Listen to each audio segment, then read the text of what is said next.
minsan nasusulat sa Biblia yung word na fear the Lord. Matakot sa Diyos. Hindi ito yung natatakot ka nanginginig kasi nakakatakot ang Diyos. Hindi po yun. Kundi yung napakataas na respeto sa Panginoong Diyos. May nagsabi na maraming mga kaguluhan, mga rebelliousness sa mga tao dahil marami na yung hindi na kinikilala, hindi na natatakot, hindi na iginagalang ang Panginoong Diyos. Pero tayo po mga kapatid, yung pagmamahal natin sa Diyos ay yung meron tinatawag na napakataas na respeto. Yun po yung message ng salita ng Panginoong Diyos sa Deuteronomy chapter 10. Yung Deuteronomy po, ito po ay tinatawag na second reading of the law. Pangalawang pagbabasa ng utos ng Diyos bago ang mga Israelites ay papasok sa promised land. Bago sila pumasok sa lupang pangako, binasa muli ni Moises ang utos, ang mga salita ng Panginoong Diyos, na ito yung kanilang panghahawakan habang sila ay nabubuhay doon sa lupang pangako. At sa chapter 10, verse 20, sabi dito, basahin natin ng sabay-sabay, "You are to fear the Lord your God and serve Him. Hold fast to Him and take your oaths in His name." Una dito, gusto kong tingnan natin yung word na you are to fear. Katulad ng paliwanag ko kanina, hindi po ito yung nanginginig tayo dahil sa nakakatakot ang Diyos. Hindi po yon. Kundi yung sobrang respeto sa ating Panginoong Diyos. May isang pangyayari na napansin ko doon sa Valenzuela nung ako ay nagpapastor doon, tapos umuwi ako sa bahay ng elder tuwing weekends. May kunting gulo sa labas, nagsisigawan yung mga tao. Pero nung lumabas yung elder namin sa church na medyo matanda na, lumabas lang siya. Wala siyang sinabi. Tumingin sa labas, tinitingnan niya yung mga nag-aaway. Nung nakita nila yung elder, bigla na lang silang tumahimik at nagsiuwian. Okay. Example yan, yung meron silang mataas na respeto sa elder na ito. Wala siyang sinabi, nakita lang. Pero, naging mabait na sila. Okay. Ang ating Panginoong Diyos, nire-respeto natin. At pag naisip natin na nandyan siya, hindi tayo gagawa ng masama. Or pag gumagawa tayo or lumalabas yung human nature natin, pag naisip natin ang Diyos na nandyan lang siya, kumakalma tayo. Yan po yung tinatawag na fear of the Lord, yung napakataas na respeto sa Diyos. And then sabi rin dito, serve Him. Siya lang yung paglilingkuran natin. Hold fast to Him. Cling or cleave sa Kanya. Siya lang yung mamahalin natin. Number 1, and take your oaths in His name.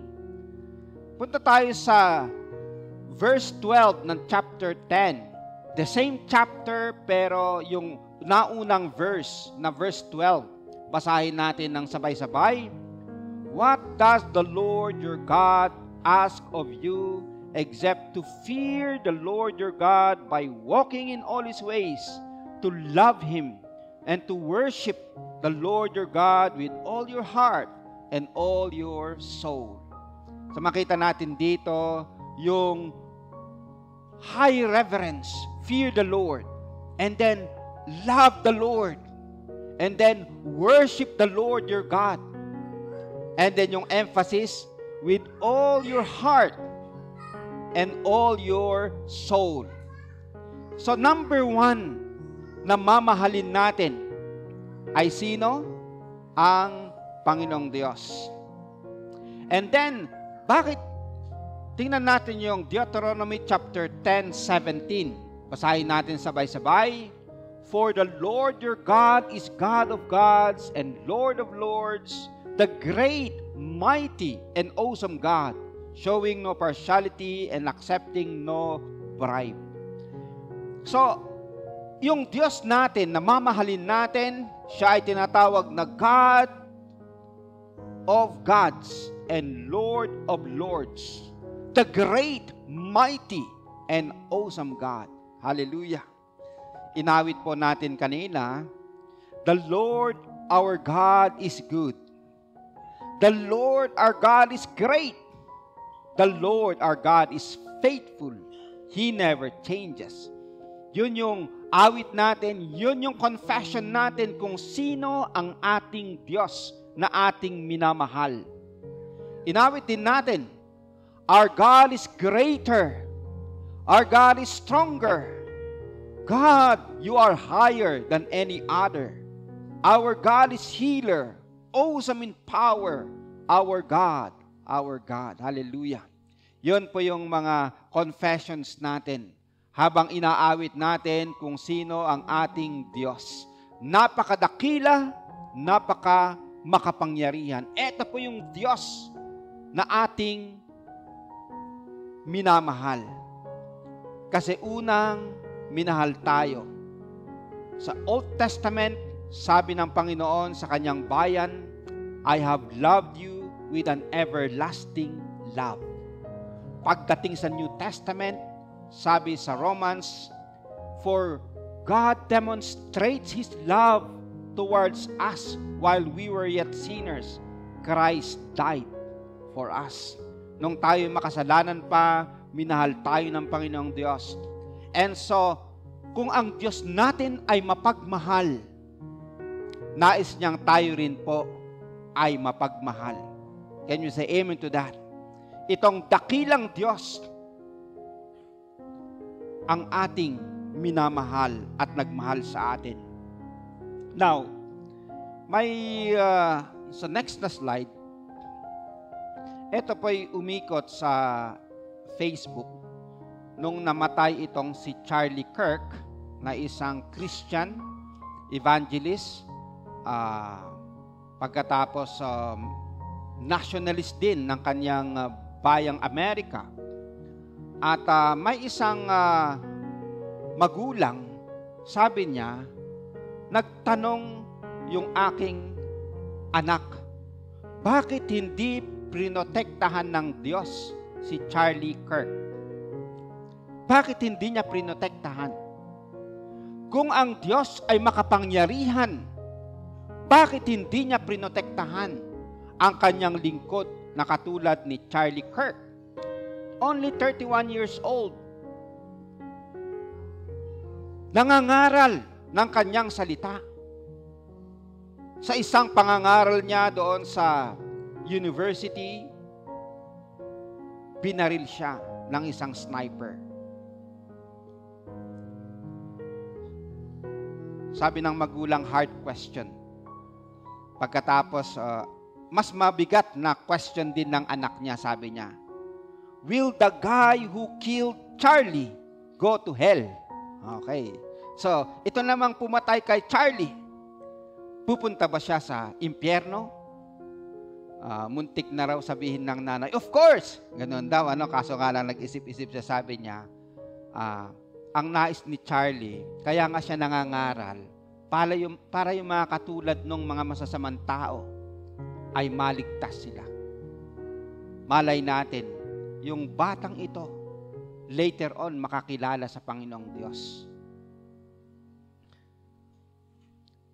Sa next na slide, one time nag-preach si Pastor Albert, bakit si James inalaw ng Diyos na mamatay sa Acts chapter 12? Si Herod, hinuli niya si James and then pinapatay. Ang susunod naman, ipinahuli niya si Pedro para papatayin din. Pero hindi namatay si Pedro. Bakit hinayaan ng Diyos na si James ay mamatay, si Pedro makalaya kahit siya ay nahuli? Makikita natin yan sa Acts chapter 12, 1 hanggang 5. Bakit? ang sabi ni Pastor Albert sa kanya message last time, dahil hindi pa tapos ang misyon ni Pedro. Hindi pa tapos. Nagmisyon si Pedro kung saan-saan. At sinulat niya later on yung 1 Peter and 2 Peter. Later on, pinatay din siya. Naging martyr din siya. Si James, isa sa mga early martyrs. Si Stephen, isa rin sa mga early martyrs. Makikita rin natin kung paano si Stephen ay binato at pinatay habang siya ay nangangaral ng Ebanghelyo. So, hindi po bagong tugtugin yung habang nangangaral ka, pinapatay ka. Makikita natin yan sa Old Testament ng mga prophets. Makikita natin sa New Testament. Even in the book of Hebrews chapter 11, yung mga Hall of Fame, heroes of faith na tinatawag natin, kung paano sila namatay dahil sa kanilang pananampalataya at pangangaral. Pero sa case ni Stephen, makita natin na nung siya'y namatay,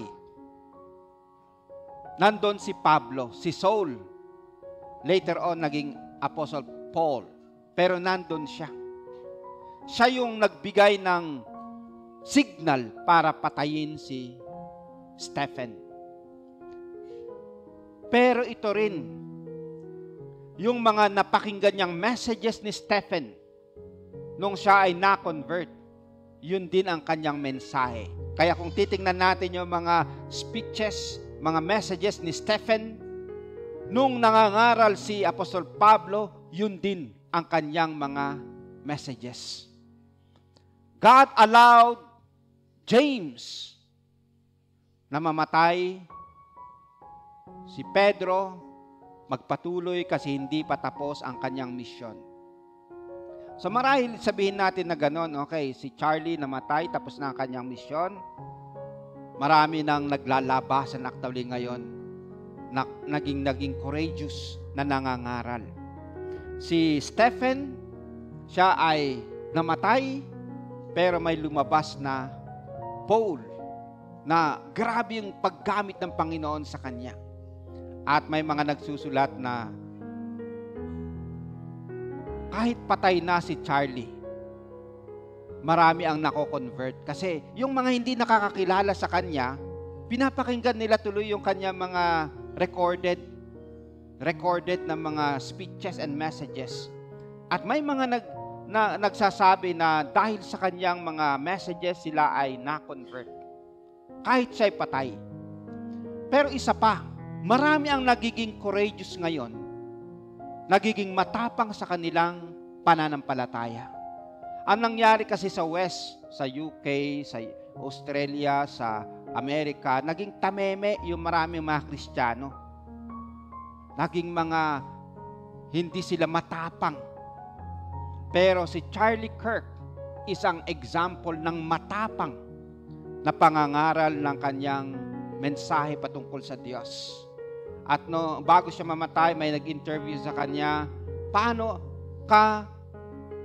mo gustong makilala ka? Sabi niya, kung ako ay mamatay, oh, yes. Yung aking courage sa aking pananampalataya.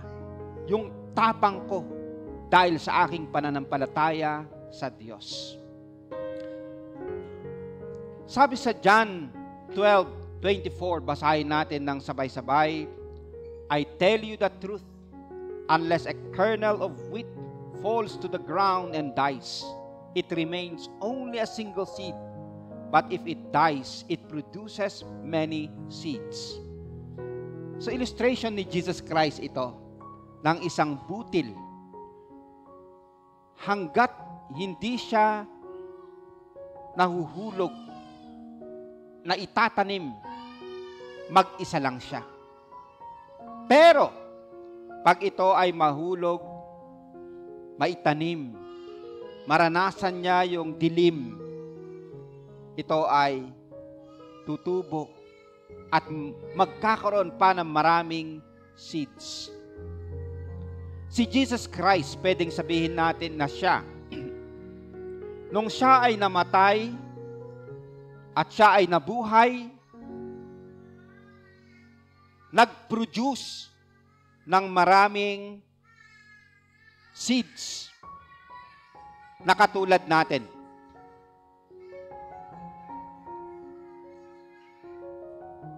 Pwede rin sabihin natin na si Charlie Kirk ay parang seed na siya'y namatay.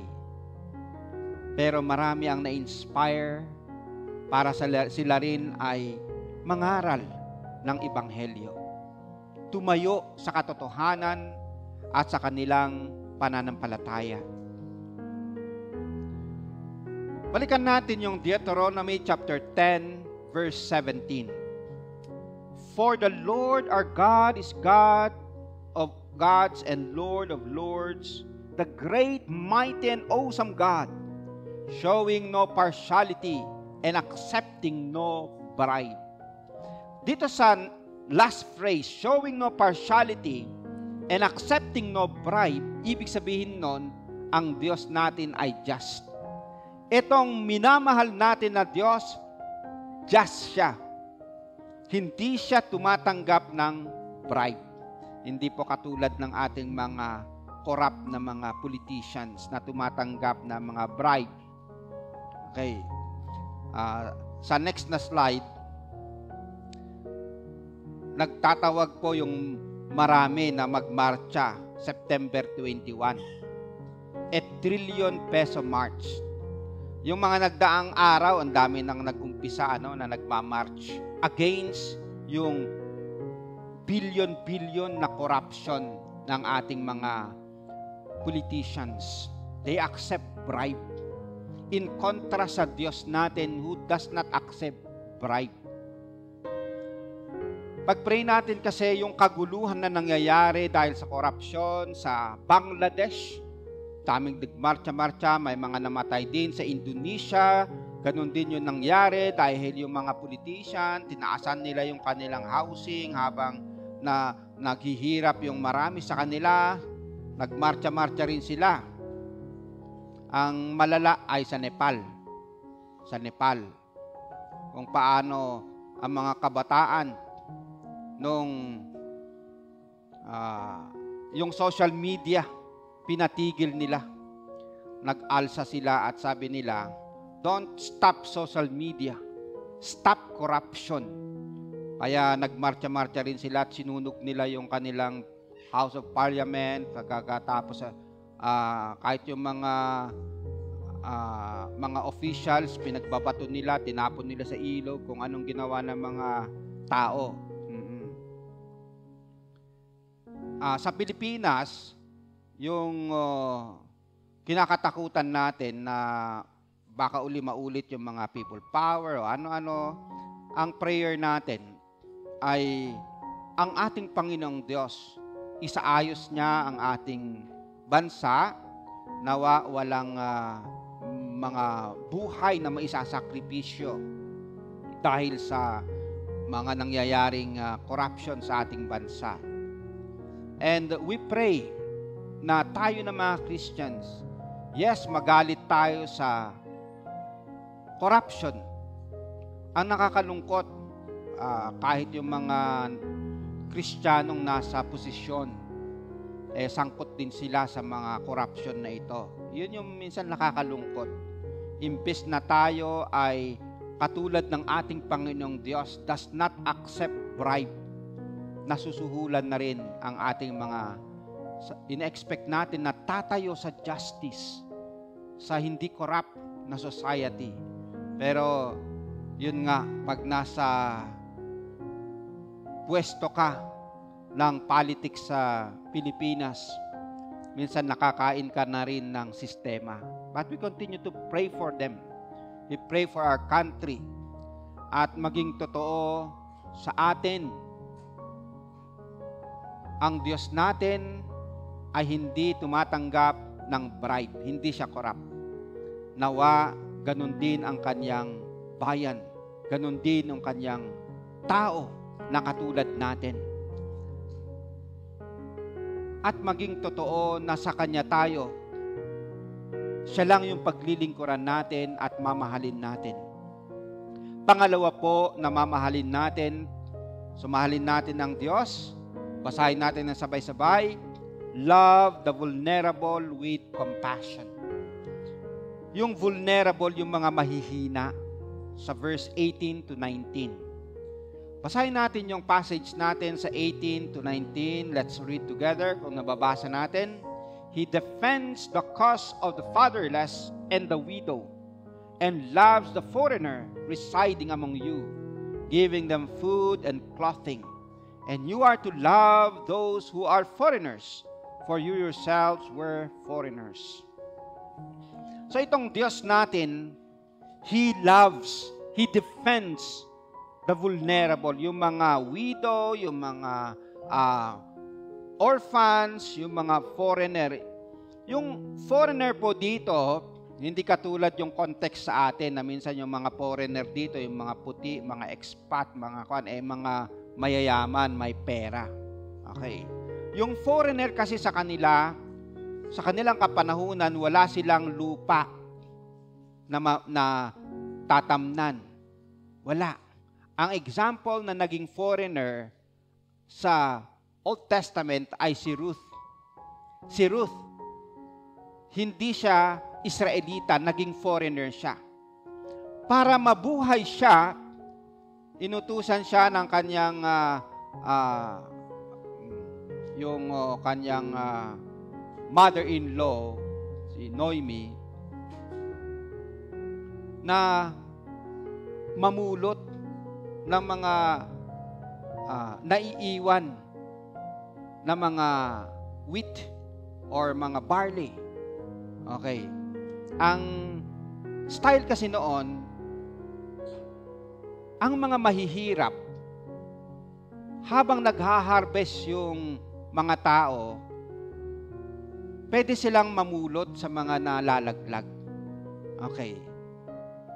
Pwede rin na yung mga na-harvest na field at may mga naiwan pang hindi na-harvest, yung mga mahihirap, pwedeng pupunta doon para mag-harvest.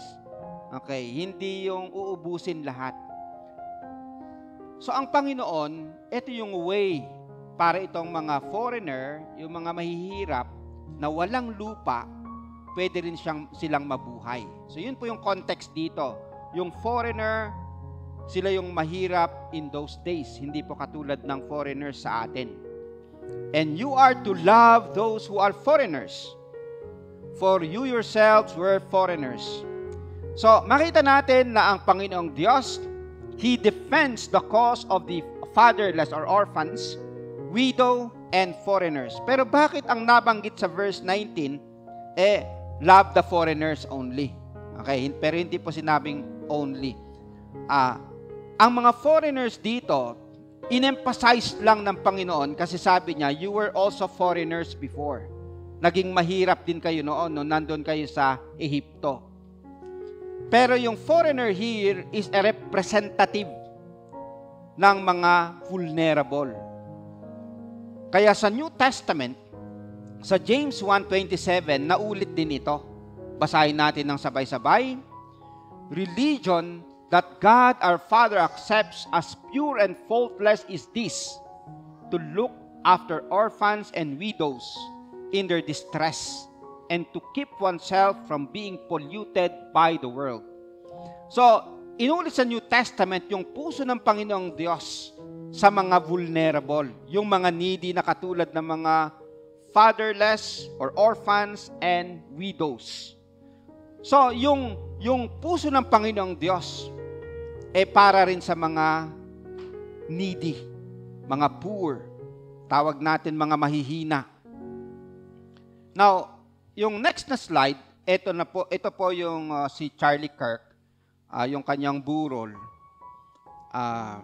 Yung kanyang asawa, widow na. Ang kanyang mga anak, mga orphan na. Hindi na yan lalaki na may tatay sila na kasi patay na. But the assurance ng Panginoon, God defends the cause of the fatherless and the widows. Marami nang nagpa-promise na tutulungan yung mga anak ng tao na ito na namatay dahil sa kanyang pananampalataya. May mga pastor na namatay na kilala ko, bata pa yung kanilang mga anak. Pero pinagmamasdan ko kung paano sila lumaki. Grabe rin yung pagsubaybay ng Panginoong Diyos. Kaya totoo po that God defends the fatherless and the widows. Of course, gumagamit siya ng mga tao. Nakita ko rin, ginagamit yung mga scholarships, kayo mga anak ng mga pastor na ito na namatay kahit mga bata pa sila. Hindi rin nagkulang ang Panginoon sa kanila. Kaya nga yung isang psalmist sabi niya, "Once I was young, and now I'm getting old. I've never seen the righteous forsaken, or their children begging bread." Okay? I've never seen the righteous forsaken, nor they say, begging bread. Kasi inaalagaan din ng Panginoon yung mga fatherless, widows, especially yung mga nagtitiwala sa Kanya. Kung titingnan natin yung message sa Old Testament ng Deuteronomy na loving God and loving the vulnerable, naulit yan sa words ni Jesus Christ sa Mark 12:30 hanggang 31. Basahin natin ng sabay-sabay. "You shall love the Lord your God with all your heart, with all your soul, with all your mind, and with all your strength. This is the first commandment. The second is this: you shall love your neighbor as yourself. There is no other commandment greater than this." Hallelujah. Pagmamahal sa Diyos and loving your neighbor. Loving your neighbor as you love yourself. Yung assumption dito ay mahal mo na yung sarili mo. Kaya i-extend mo yung pagmamahal sa iba. Okay, hindi po yung hindi mo mahal yung sarili mo. Kasi yung iba, hindi na nila mahal yung sarili nila, pinapatay na nila, nagsusuicide na sila. Hindi na nila mahal. Sinasaktan na nila, hindi na nila mahal yung sarili nila. Pero yung assumption dito is that mahalin natin ang Diyos. There is the assumption na mahal natin ang ating sarili, and so mahalin natin yung iba. Kaya po, kasama ito sa ating mga ginagawa sa church natin. And we have to affirm yung ginagawa especially ng mga women, yung pag-aalaga, pagpapakain sa ating mga bata, mga children. Okay, children ministry. Na sometimes may tinatawag na donor's fatigue. Pagod ka na sa pagiging donor, nagdo-donate lagi. Okay. Kaya sa ibang mga churches, mula sa tithes and offering, doon sila nagbibigay. Alagang nagbibigay sila ng tithes and offering nila. And then kasama sa church budget, yung pagsusupport sa different ministries. At itong tithes and offering, ito rin yung pagpapakita natin, yung pagmamahal natin sa Diyos, pagsunod natin sa Kanyang salita, at pagmamahal natin sa iba. Sa Bible, makita natin yung tithes and offering, isa sa function niya ay hindi lang to support the temple, the Levites, hindi lang yun yung mga function niya, but to support yung mga fatherless, mga widow, yung mga mahihirap, kasama yan. So we gather, pagkatapos, we use para sa mga weak, mga vulnerable din. Kaya may naalala ako na kwento ng Maasai African sa mga Maasai sa Africa. Nung itong pagbibigay ay simbolo ng pagmamahal sa Diyos at pagmamahal sa mga nangangailangan, may isang Maasai na na-convert na ang kanyang baka, binibilang niya pag meron siyang 10 baka, yung isa, binibigay niya sa church. Ang baka sa kanila ay napakahalaga. Okay.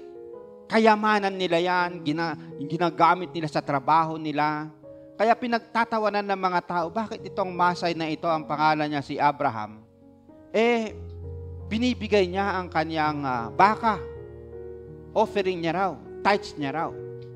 Pero tahimik lang siya at talagang binibigay niya. Pag nung natutunan niya na ito ay simbolo ng pagmamahal sa Diyos at pagmamahal sa kapwa. Pero kalaunan, yung baka ni Abraham, nanganak sila. Pagkatapos yung anak ng kanyang mga baka, dala-dalawa. Usually, sa time na yon, yung mga baka pag nanganak sa kanila, isa-isa lang. Bakit sa kanya dala-dalawa? Pagkatapos ang kanyang mga lambs, mga sheep, triple, 3 ang anak nila. So yung mga tao na nag-observe, sabi nila, wow, totoo pala na binabless siya ng Panginoong Diyos. Kasi mahal niya ang Diyos, mahal na rin yung kapwa niya.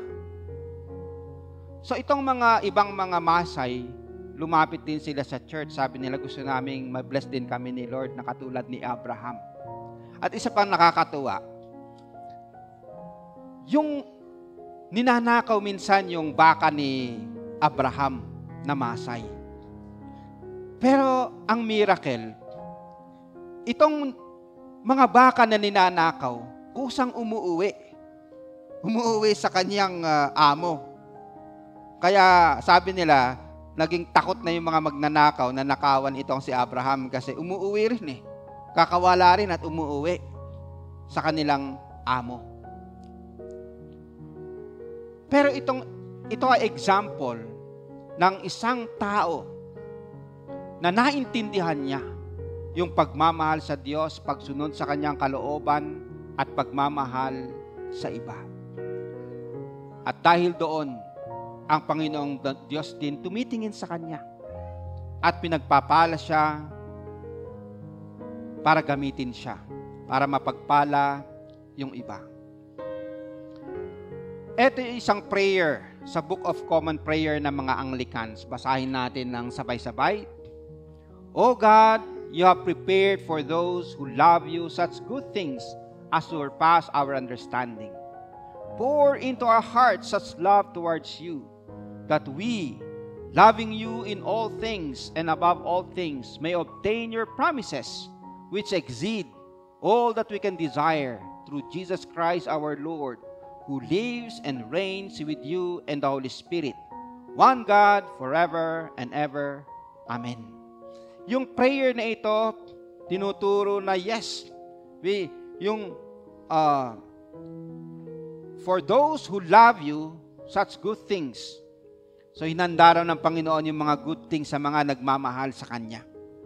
Kaya ang prayer ay ganito, Lord, ibuhos po ninyo sa aming puso ang inyong pagmamahal para mahalin ka namin. Okay. Yung agape love kasi ay hindi natin nature. Hindi ito galing sa atin. Ang agape love, ito po ay galing sa Panginoong Diyos. Yun yung nature ng pagmamahal ng Diyos. Kaya pinagpe-pray natin na ibuhos ng Diyos sa puso natin itong klaseng pagmamahal. Kaya meron ding isang pastor nung siya ay nag-pray. Sabi niya, Lord, ibuhos po ninyo sa aming puso ang iyong pagmamahal para mahalin din namin yung iba. Kasi sabi ni Jesus Christ, apart from me, you can do nothing. Kaya kailangan po natin yung pagmamahal mula sa Diyos para mahalin natin ang Diyos, mahalin natin ang kapwa. Sa 1 John 4:8, basahin natin ng sabay-sabay. Whoever does not love does not know God, because God is love. Tinutukoy dito yung agape love. Of course, meron tayong pagmamahal sa asawa or sa nobyo, sa pamilya. Okay, meron yon. Pero itong love na tinutukoy dito, yung agape. Yung katulad ng pagmamahal ni Jesus Christ na kaya niyang magsakripisyo para sa iba. And so we ask the Lord na ibuhos niya ang kanyang pagmamahal sa atin para mahalin natin ang Panginoong Diyos at mahalin natin ang ating kapwa. Tayo po ay manalangin.